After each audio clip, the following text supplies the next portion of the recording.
C'est là-dessus que je retrouve Randy Boissonnault, qui est ministre de l'Emploi, du Développement de la main-d'œuvre et des langues officielles, mais aussi député fédéral de l'Alberta. Bonsoir, Monsieur le ministre. Bonsoir, Esther.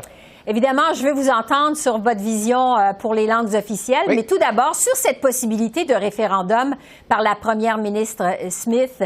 Vous êtes l'ancien ministre associé des Finances. Si l'Alberta se retire comme ça du régime fédéral des pensions, ce serait quoi l'impact pour l'ensemble des Canadiens?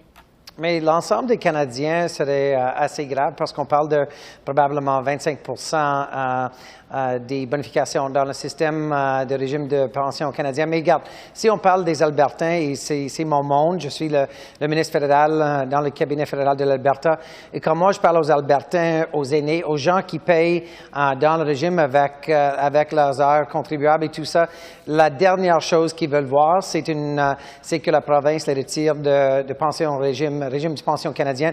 Même juste sur la base de performance, Esther, le régime canadien est vastement supérieur à ce qu'on a vu en Alberta. Mais regarde, si on parle de tout ce qui est sur les assiettes des Albertains en ce moment, la dernière chose qu'ils ont besoin, c'est de déstabilité en ce qui concerne leur pension future. Et pour moi, il y en a une sine qua non là-dedans. Ce n'est jamais un bon moment de jouer la politique avec les pensions des gens. Oui, parce que l'idée, il faut le dire, ça date pas d'hier.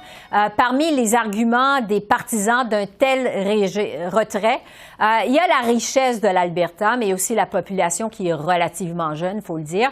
Est-ce qu'au fond, ça serait pas quand même la meilleure option pour les Albertains?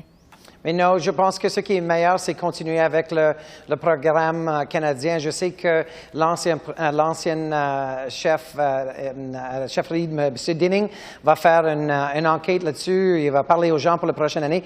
Mais pour moi, j'ai des centaines de courriels là-dessus, même des lettres des gens qui disent ne touchez pas à nos pensions. S'il vous plaît, Monsieur le ministre, Monsieur le député, parlez à la province pour qu'ils passent leurs énergies à autre chose. J'ai aucune idée pourquoi la province veut se retirer. Et je pense pas qu'ils veulent. Je pense qu'ils vont juste faire l'exercice. Je pense qu'il va y avoir d'autres études qui vont sortir sur cette question. Mais l'énorme majorité des Albertains avec lesquels moi j'ai parlé veulent rester dans le système canadien. On va suivre évidemment ce référendum. Parlons maintenant de votre nouveau rôle de ministre des langues officielles. Oui, la absolument. nouvelle loi sur les langues officielles a finalement été adoptée, on le sait, à la fin de la dernière session parlementaire. Quelle est votre priorité à vous dans le processus de réglementation qui est à venir? Je pense que c'était une très bonne question. Il y en a trois grandes choses là-dedans, Esther. Il n'y a pas une question de priorité. Moi, je veux bouger sur tous les éléments en même temps. Je travaille en étroite collaboration avec le ministre Miller sur la question de seuil d'immigration. C'est très important. Moi, j'ai été le secrétaire parlementaire à l'époque de Mme Joly. Quand on a établi le premier plan d'action, j'ai siégé sur le comité de langues officielles. Quand on a fait le fameux plan pour atteindre le cible de 4,4 on l'a dépassé, c'est bien. Maintenant, il faut trouver une autre cible. Une chose aussi, cette question de réglementation pour les régions à forte présence francophone. Moi, je vais vraiment regarder les données, mais aussi être à l'écoute de tous les intervenants dans le secteur. On a aussi la question des pouvoirs pour le commissaire des langues officielles. Ça, c'est très important. Et moi, je veux voir qu'il y a les bons pouvoirs et qu'il y a les certaines étapes qu'il faut suivre pour vraiment avoir la redevabilité. Et finalement, les mesures positives, ça fait partie de notre réflexion aussi. Donc, moi, j'ai l'intention d'être ministre énergisé, énergétique, à l'action et à l'écoute de la communauté. Oui. Revenons sur l'immigration parce Oui. que vous avez dit que l'immigration francophone, c'est l'une de vos priorités.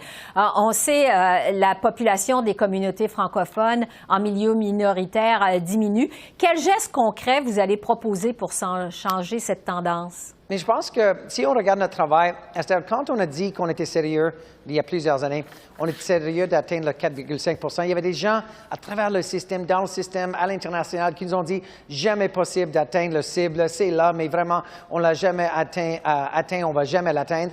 On l'a atteint. Maintenant, c'est la question, c'est quoi la prochaine cible? Qu'est-ce qu'on peut vraiment faire pour pérenniser le poids francophone démographique au pays? Et pour moi, c'est le ministre Miller qui mène ce dossier. Moi, je suis à ses côtés sur ça et moi, je vais continuer à travailler avec l'FCFA et tous les intervenants là-dessus.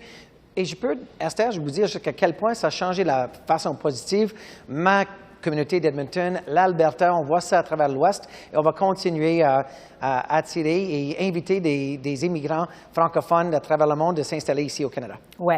Autre priorité, vous l'avez mentionné tout à l'heure, c'est identifier ce qui constitue une région à forte densité francophone pour décider finalement qui va pouvoir obtenir des services en français dans les entreprises à charte fédérale. Comment allez-vous y arriver?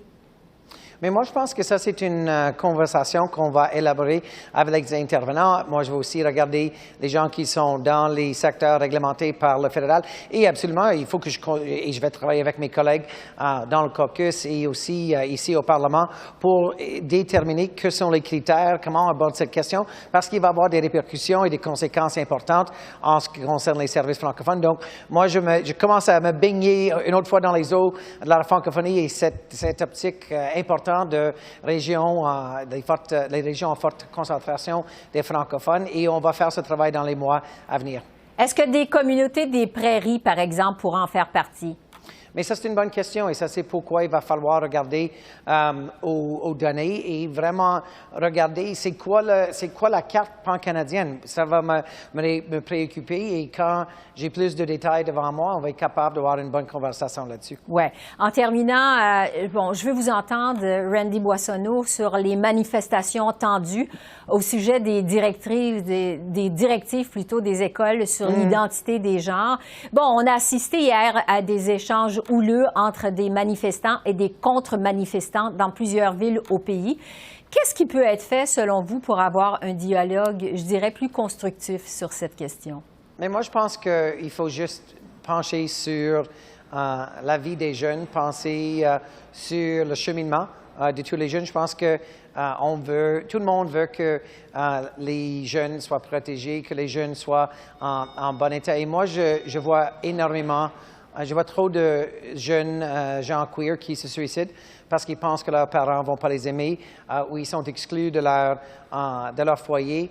Si on regarde juste à Edmonton, et les chiffres sont les mêmes pour Calgary, Esther, la moitié des jeunes sans-abri viennent de la communauté queer. Donc, il faut se poser la question pourquoi.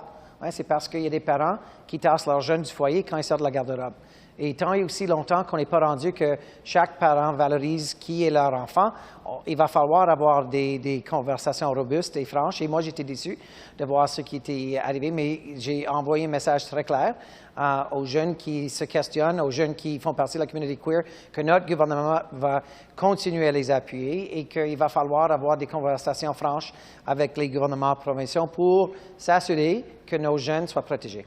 Oui, ça mérite effectivement qu'on s'y penche. Randy Boissonnault, ministre de l'Emploi, du Développement et de la main-d'œuvre et des langues officielles, merci de votre temps. Merci beaucoup. Merci, à la prochaine. Bye-bye.